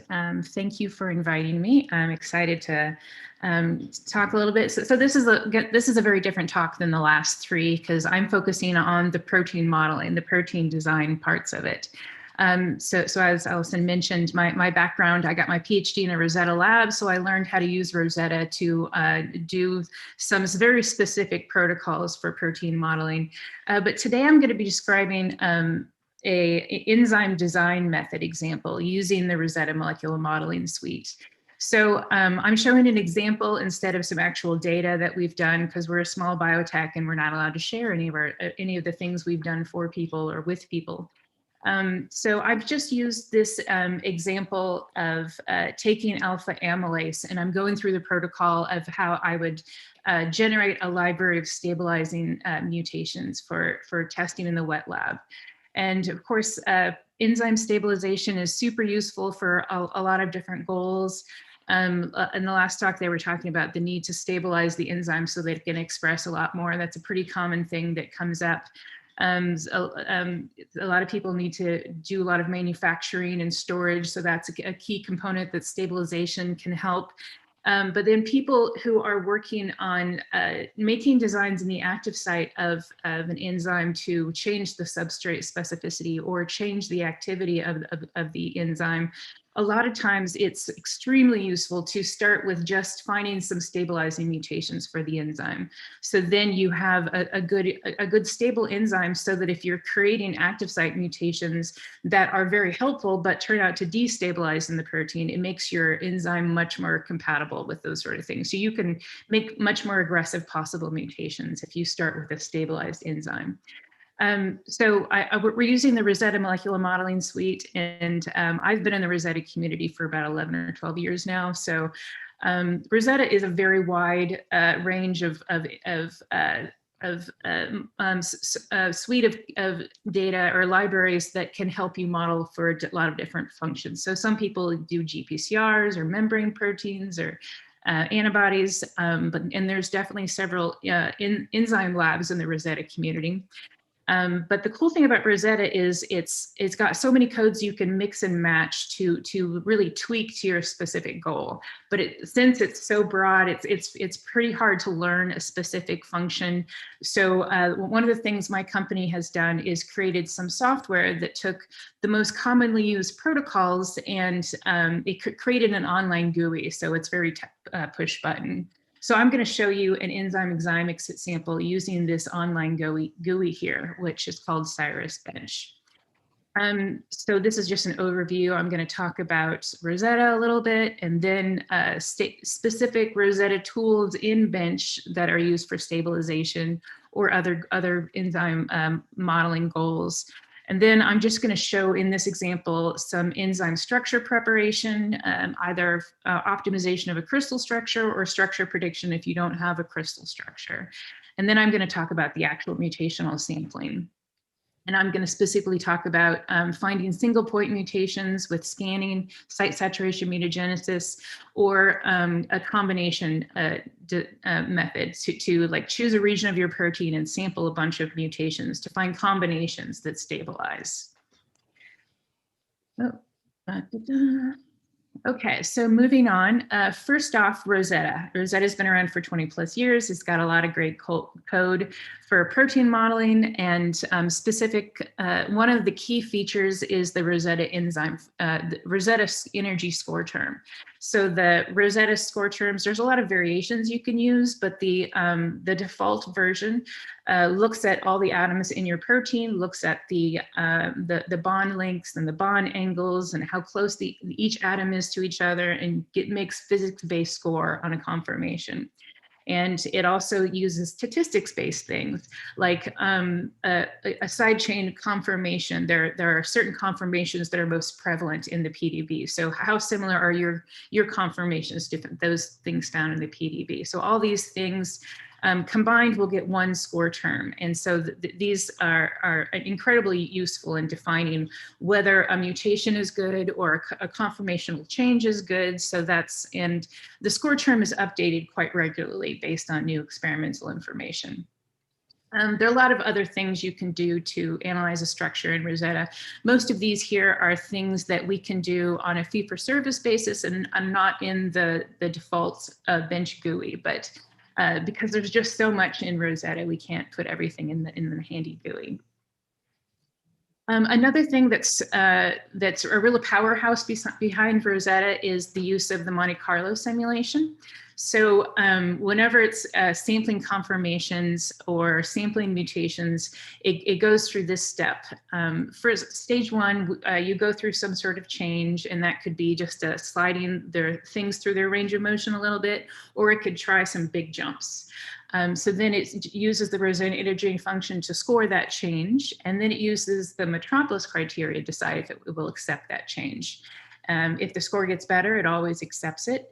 But if the score is unfavorable, it could still occasionally accept it if the score isn't too bad and you've got the temperature up high.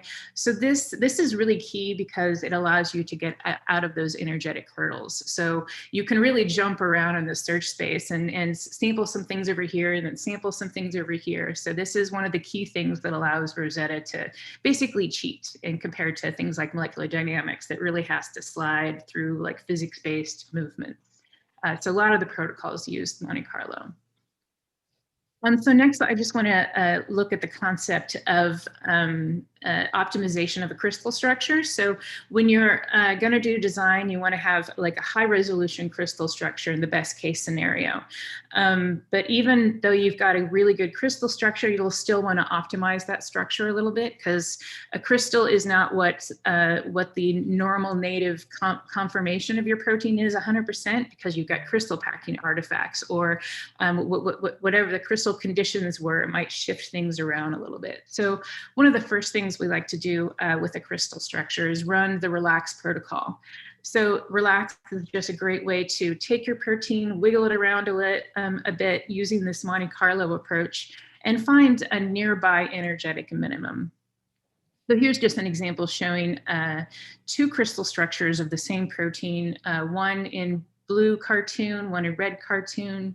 But if you start with the blue cartoon and just run a relax, you'll find that you can optimize the structure and you can end up in both of those minimums with depending on how many trajectories you run. So it's able to easily find nearby other favorable conformations in addition to relieving those crystal artifacts. So relax is one of the first protocols. And I'm going to jump back and forth a little bit between the bench software to show how we do these protocols in the bench software. So the software is just found online at cad.cyrusbio.com. So this is the interface, and so we load structures, and anytime we load a structure or create a new structure, they'll appear over here on the left. So I loaded this crystal structure 5U3A, and that structure is shown here in the structure viewer. And I've just highlighted key residues in this enzyme. So the catalytic residues are deep into this pocket right here. So the pocket that's important for binding specificity are highlighted here. And other key features would be these residues that are important for the calcium binding. So I've loaded this protein and I'm looking to do enzyme stabilization. And so in order to stabilize it, I'm looking for regions where I can find improved mutations that aren't going to affect the active site. So one of the key points is I want to avoid making mutations directly in the active site so that I can find stabilization that is not likely to affect the activity. I don't want to disrupt the binding of the substrate or the catalytic sites or the calcium binding. So that leaves a lot of potential protein space here where if I were to find stabilizing mutations, it's unlikely to affect the active site function. And of course, that's 100% not guaranteed. So there's still a trial and error approach where you try designing in different parts of the protein to see how it affects the active site. But let's see, I'm just showing that I loaded this protein here and Rosetta scored the protein looking at all the atoms and the bond links. And so the total score is -525, which is kind of meaningless on its own, but it's this base score that it's going to be using to try to optimize to lower that score by conformational changes or mutational changes. So I took this structure and I select an action to optimize the structure. So I just want to click the relax option and it opens up the screen. And so I want to do maybe 50 repeats of relax and click save and run. And so that's gonna run pretty quickly, but probably not done while we're talking. So I'll show you what the output of that would look like. So here's the output where it listed all 50 structures that ran through this relax protocol where it just did this wiggling and find a more energetically favorable conformation. And so this is a Monte Carlo, each has its own trajectory and it's a random set of changes. So they're all coming out a little bit differently. So we can look at a scatter plot to see what kind of differences we have here. And this is just comparing the RMSD change from the input compared to the energy. So the energy range is about 30 Rosetta energy units and things moved about 0.6 to 1 RMSD shift. But I really just want to rank everything by energy so that the best energy was -907. So around 400 Rosetta energy units improvement is significant. So there was a lot of very minor shifting that needed to occur to relieve these non-ideal conditions. And the total backbone RMSD shift was around 0.8. So I just wanted to see if I can get some further improvement. So I ran another round of relax using this best structure as the input structure.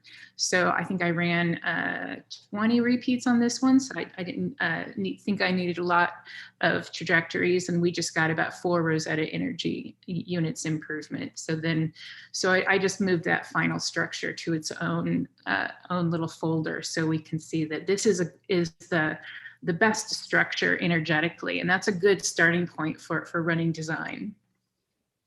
So in the event that we don't have a crystal structure, we also have protocols for structure prediction. And the Rosetta community has developed a whole bunch of tools for structure prediction. And most effective ones are based on homolog structures. So the protocol basically takes a template, threads your sequence onto it, and then wiggles that protein to optimize the conformation given the sequence difference. But it has a lot of extra steps where we're sampling other conformations from up to 30 homologs, and some ab initio fragments are thrown in. But we have a lot of automated protocols in-house. We can do just a regular globular structure prediction tool, single chain homology modeling, or antibody homology modeling in bench. But we have a lot of automated protocols. So if you're a bench user, for an extra fee, we can do some very specific protocols, such as doing structure prediction with a ligand bound. And this can be much more effective than doing a structure prediction and then docking the ligand, because you've already got the binding mode for your ligand in the homolog template in this scenario. So when the homology modeling tool is modeling the conformation, it's going to capture those very specific ligand interactions during the structure prediction. So we can see here, there's a couple loops that were able to make the native-like interactions because a good homolog template was used. And then we also have in bench an additional tool for loop modeling, just to sample alternative conformations and those key loops that might be interacting in an active site.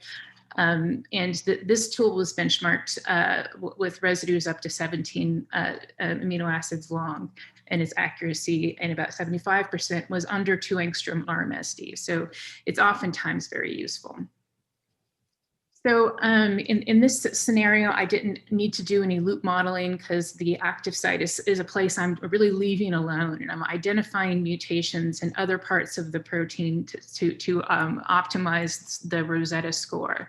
So one key thing to keep in mind with the Rosetta score is it's scoring how energetically favorable your protein conformation is. And an enzyme is a little tricky in that scenario because an active site will oftentimes have energetically unfavorable residues so that it can go through these conformational shifts that are necessary for its activity. And that is not a solved problem in the modeling world. We don't explicitly model that conformational shifting in the protein to go through that activity because that's a high energy thing. So we can't model explicitly things that go through that activity.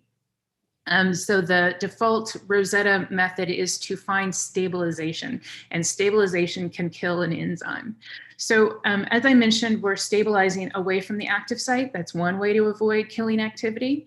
And even though things away from the active site can affect activity, the trial and error is the best way to avoid that. Additional methods would be to bias your mutation sampling towards things that are found in evolutionary related enzymes. So oftentimes we'll take your sequence, create a PSSM, and then use those evolutionarily sampled mutations to see if those are compatible with this structure. And that can enrich the probability that we can find stabilization with a less probability of affecting your activity. So next, I want to go on to talk about how explicitly we can find mutations. The last talk had a really interesting example where they did the site saturation mutagenesis. We've got a great tool to do that in super high throughput. It's called DDG, or delta delta G. So we can sample site saturated mutagenesis 5,000 to 10,000 mutations in a single day. And this is high throughput, so its correlation is about 0.69, and Rosetta can do much better than that. But in a high throughput way, this is a great way to identify some really good potential hits. And we optimized this protocol in-house by increasing the amount of conformational sampling, using the most updated force field to get better scoring. And when we trained the weights on this protocol, we used a more representative data set, because this initial protocol, which is really good, was a little more biased on certain types of mutations. So we believe that the predictive power here is more accurate than the previous protocol. And so just to run the DDG protocol, you just click on your structure and you click DDG. So then it opens up a tab here where you can tell it which regions of interest you want to look at.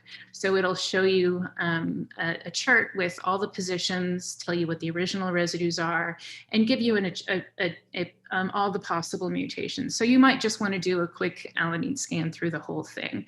To not be super exhaustive, or you can focus on a region of the protein. So I identified one region of the protein, which is defined in this section. So I can say, just sample all possible point mutations in this region. And so it'll do that real quick. So just to show you what I'm focusing on here, here is this optimized structure.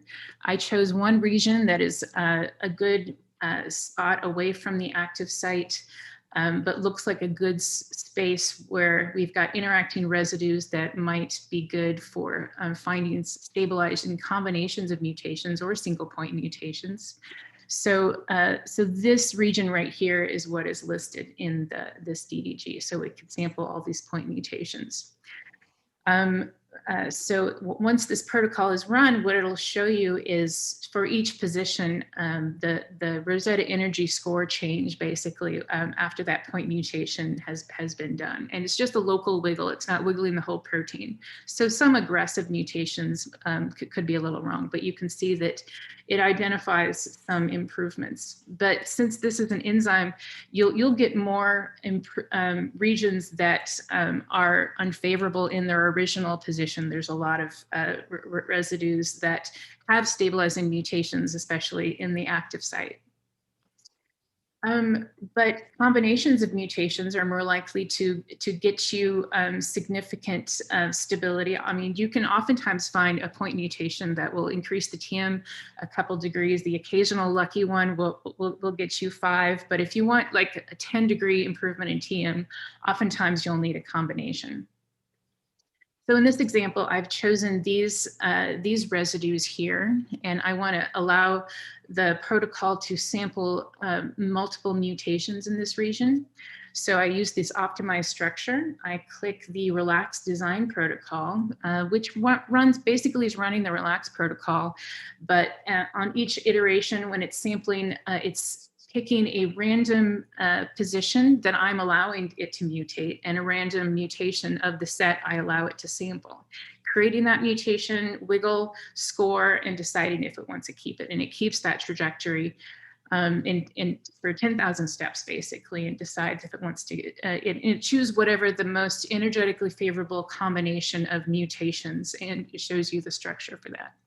So if I just want to allow mutations in this region, I can tell it to sample everything, or I can say, don't add any extra cysteines or avoid prolines, just to eliminate things that are reactive or likely to significantly shift the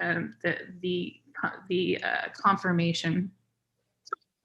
So then I oftentimes want to do like 100 repeats of the protocol so that I can have a wide variety of outcomes, and that will give me a library of things that are predicted to be favorable. So let me show you what the relaxed design protocol came up with. I ran 100 structure prediction, 100 relaxed design trajectories. So there's 100 structures that came out, and they've all got their own final energy. So if we want to look at the scatter plot here, we can see that, so the RMSD shifting was at maximum 0.4 RMSD, so not a huge movement, which is a good thing when you're dealing with an enzyme. And if you can see that the energy range was about negative 895 to negative 915. Now the input was 911, so we're hoping for things that are lower in energy. But of course, the key factor here is what sequences came out of this. So if we look at the sequence logo, then we can see what kind of library I can work with. So it's showing me every position, but I just want to look at the regions where I was allowing point mutations. So I can see that in position 14, we like the valine and alanine. So it's a pretty focused library here. It's really chosen not a huge number of mutations that could improve that spot. I can, if I don't want to sample a huge number of possibilities, what I can do is just select the most energetically favorable sequences by clicking maybe the top 10, and then just look at the sequences that is prevalent in those most energetically favorable to have a more focused library. If I'm worried about having a lot more trial and error, I'll go ahead and select everything to try every sample. But I took the most energetically favorable sequence here and relaxed that structure to get a good idea of what the energetic effect of these designs would be. So the score came to negative 915, which comparing that to the input structure is negative 911. So the Rosetta energy score change is 4, which is significant, but not huge. So there's a good probability that this is a stabilizing set of mutations. Let me just superimpose these on top of each other so you can see that structurally we're not looking at a huge amount of shifts, but if I click on this button, it'll highlight the actual point mutations. And let me zoom in on that.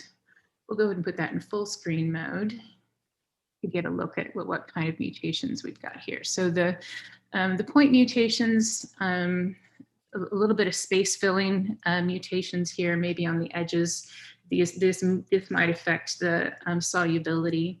But you can look at the individual mutations to get an idea of whether you believe them. So that's about my time, and it gives you a good overview of the Rosetta workflow that you can use in Bench for doing the design protocol, and I'd love to take any questions. Hey, yeah, thanks so much. This was a really cool talk.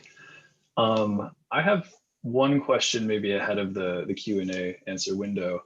Are you guys working on any new tools for this GUI, or like, I don't know, interesting functionality that might be nice to have that's not quite ready yet? Do you have anything that you're going to add to this software? Not to this software specifically. We develop APIs for people that have a specific need. Because there's so many specific needs in the Rosetta community, like enzyme people will create a set of APIs that are useful to them, and antibody people will create a set for them, that sort of thing. So the GUI itself has the most useful things that has the broadest use, so we're not expanding it. Great, cool. So we do have a couple questions in the window. Ocean asked a question to the panelists, but I was moved to the Q&A window. Which Azario did answer. They asked, is it possible to export the single mutation structure? Which, yeah.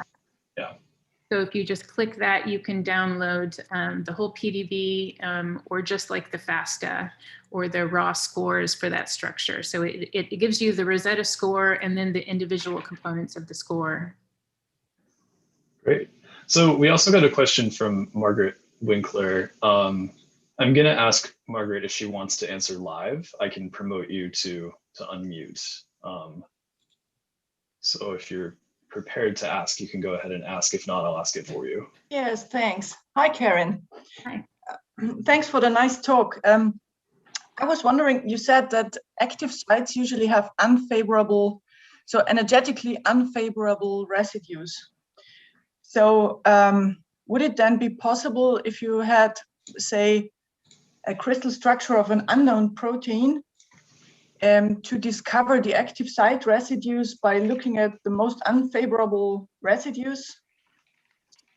Yeah, that is definitely a workflow that, so for example, normally when you're looking at a DDG, the majority of the protein looks like this with the occasional favorable thing. But if you're scanning an enzyme, you're going to find things like this where almost everything is unfavorable.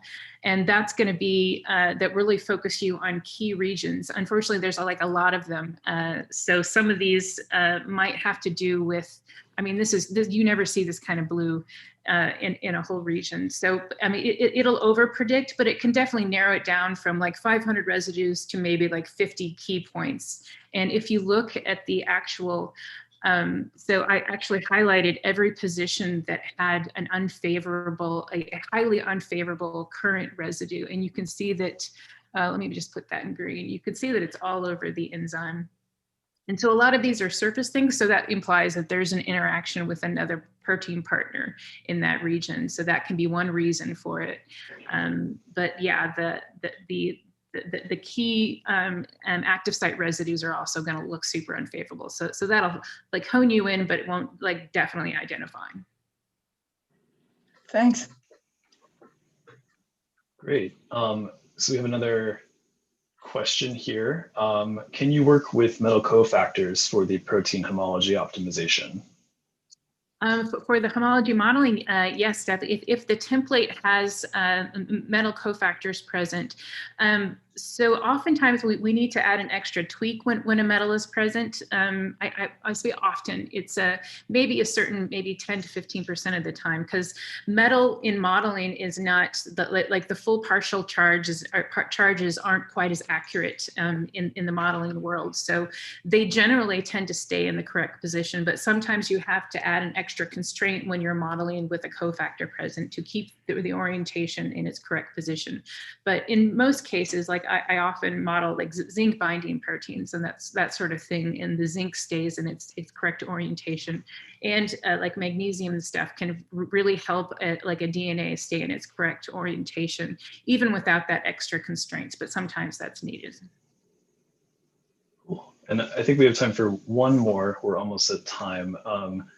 Roberto Chica asked a question. I'm going to ask him if he wants to be promoted to ask live. So I'll allow him to unmute himself. If you want to ask, go ahead. If not, I'll ask for you. Hi, can you hear me?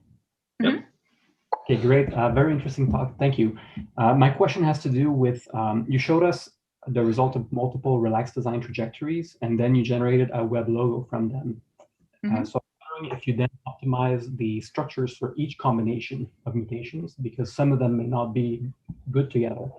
And if so, how do you guarantee that you found the lowest energy conformation for those combinatorial sequences? Yeah, so you definitely have a wide combination, and it's only showing you here that valine is most common amongst it, and that alanine is certainly present. So what I'll often try to do is download the sequences of all the favorable things and find where for each sequence you'll want to see of the most energetically favorable, what are the unique combinations for that one. So you can, I'm not sure if I'm explaining that correctly. So you can download it and look and see what individual combinations work together. So you can look at just each unique sequences on a whole. And you can see whether this combination is the best by doing some additional relaxes to allow the conformational shifting to adapt to those sequences, and then look at the most energetically favorable score and compare those scores. And that kind of overfits the data though. So it's in general, it's a good library to test. But if you really want to narrow down your library, that extra relaxing can find combinations that appear most energetically favorable. Does that explain it? Yes, thank you. Cool. So I think that's probably all the time we have for questions, but feel free to reach out to Karen if you want to talk more about this with her. I'm sure she'd be happy to hear from anyone. So yes, I'm at karen@cyrusbio.com. I guess I'll pass it back to Allison. Thanks, Karen. Fantastic talk. And hopefully these are tools that are going to be useful to many in the community. I put a message in the chat and then promptly realized that I got the email wrong. But I just wanted to again thank everybody for wonderful talks today and questions and conversations around this science. It's been an awesome year in terms of seeing each other, and these talks have really been a highlight through a challenging year.